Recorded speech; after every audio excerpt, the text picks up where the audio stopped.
नमस्कार, मेरा नाम है ओम प्रकाश यादव और आप देख रहे हैं वॉइस ऑफ रिपब्लिक। बीपीएससी अभ्यर्थियों का आंदोलन धीरे धीरे व्यापक होता चला जा रहा है और अब यह राजनीतिक रंग भी लेना शुरू कर दिया है।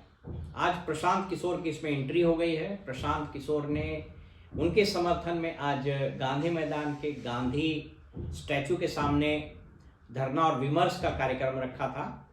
उन्हीं के शब्दों में वो सिर्फ बातचीत करना चाहते थे, उन लोगों से मिलना चाहते थे। इसके लिए प्रशासन ने अनुमति नहीं दी और प्रशासन ने बताया कि नागरिक सुरक्षा संहिता के धारा 163 के तहत वहाँ निषेधाज्ञा लागू कर दी गई। हालांकि ये बात समझ में नहीं आती क्योंकि वो पब्लिक प्लेस है, वहाँ कैसे किसी को रोका जा सकता है। बहरहाल आप सब लोग जानते हैं कि 13 दिसंबर को जो 70th बीपीएससी पीटी का एग्जाम हुआ था, उसमें बापू परीक्षा परिसर में जहां लगभग 12,000 विद्यार्थियों ने एग्जाम दिए थे, उसको रद्द कर दिया गया डीएफ के रिपोर्ट के आधार पर। वहां कुछ अव्यवस्था फैली थी।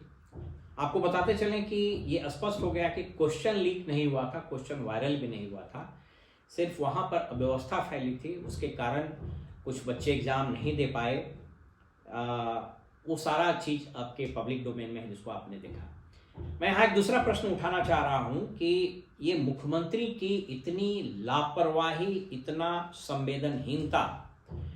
उनका एक वीडियो आप अभी न्यूज़ में देखेंगे कि वो दिल्ली गए हैं मनमोहन सिंह जी के परिवार से मिलने के लिए, उनको श्रद्धांजलि अर्पित करने के लिए। और उनसे जब एयरपोर्ट पर पत्रकारों ने पूछा कि बीपीएससी के अभ्यर्थी धरना दे रहे हैं, इस पर आप क्या कर रहे हैं, उन्होंने कुछ नहीं कहा।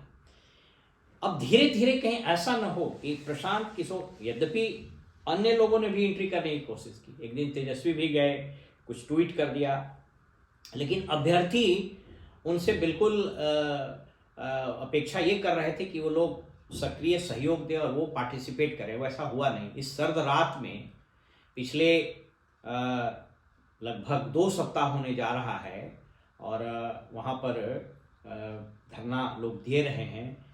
कोई नेता उसके साथ बैठने के लिए तैयार नहीं है। प्रशांत किशोर की जैसी एंट्री हुई, उसके बाद से ये पूरे आंदोलन का स्वरूप बदल गया। कल उन्होंने मुख्यमंत्री को एक ज्ञापन दिया था, चीफ सेक्रेटरी वगैरह को भी दिया था कि हम मुख्यमंत्री से मिलना चाहते हैं, क्योंकि उन लोगों ने बताया कि जब वो बीपीएससी मिलने गए थे तो बीपीएससी के पास लाठी चार्ज हो गया, इसलिए हम बीपीएससी नहीं मिलेंगे। बीपीएससी के परीक्षा नियंत्रक का बयान भी आया है, प्रेस विज्ञप्ति भी आई है कि किसी सूरत में परीक्षा कैंसिल नहीं होगी। अब इसको समझने का प्रयास कीजिए कि किसी राज्य के मुख्यमंत्री के पास इतना वक्त नहीं है कि मैं ये नहीं कह रहा हूं कि रद्द कर दिया जाए या नहीं रद्द किया जाए, लेकिन एटलीस्ट जो विद्यार्थियों की मांग है उससे बात तो करना चाहिए। ये किस तरह का मुख्यमंत्री और किस तरह का शासन है कि लोग बात करने के लिए तैयार नहीं है। बात करने से इस समस्या का समाधान हो सकता था।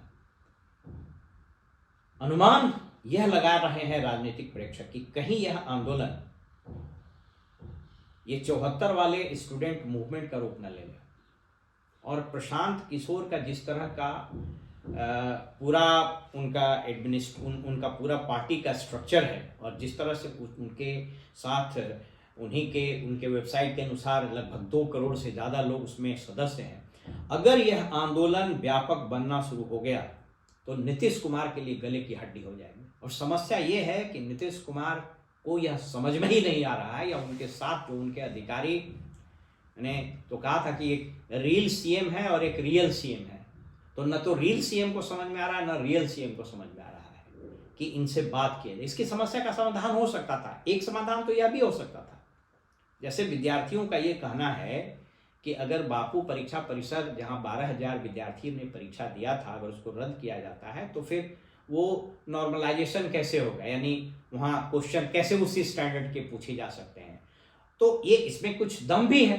तो एक प्रस्ताव तो मैं सुझाव देता हूँ, अब विद्यार्थी मानेंगे कि नहीं मानेंगे मुझको नहीं मालूम, लेकिन ये मुख्यमंत्री की तरफ से या बीपीएससी की तरफ से या अधिकारियों की तरफ से, शिक्षा मंत्री हो या शिक्षा सचिव हो, उनको ये देना चाहिए कि अब देखिए इसका एक जस्टिफिकेशन ऐसे हो सकता था। जस्ट मैं एक अपनी बात रखने का प्रयास कर रहा हूँ।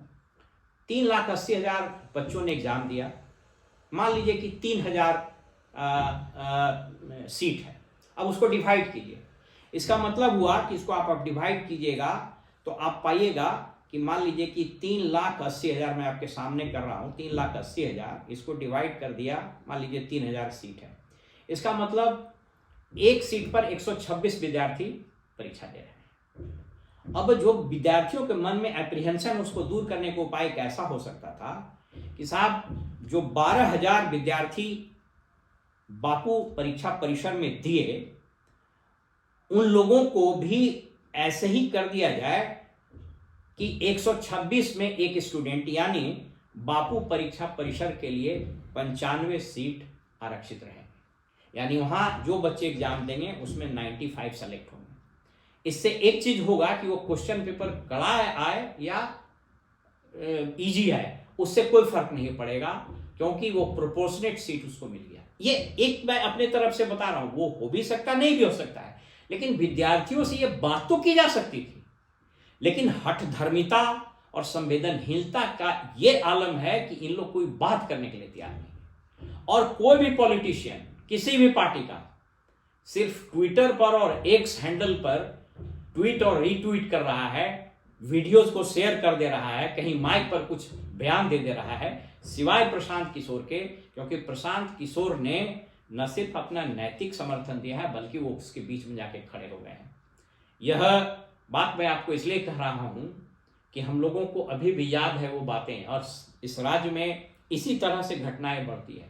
और स्टूडेंट में जितनी निराशा, आज मैं इसी बीपीएससी स्टूडेंट की बात नहीं कर रहा हूं, जितने बेरोजगार युवक हैं इस राज्य में, इतना घनघोर निराशा व्याप्त है कि अगर यह आंदोलन स्नोबॉल हो गया तो आप समझ लीजिए कि नीतीश कुमार की कुर्सी के पतन की प्रक्रिया का प्रारंभ अगर इसी से हो जाए तो कहना अतिशयोक्ति नहीं होगी। फिलहाल हमें इजाजत दीजिए और आप देखते रहिए वॉइस ऑफ रिपब्लिक।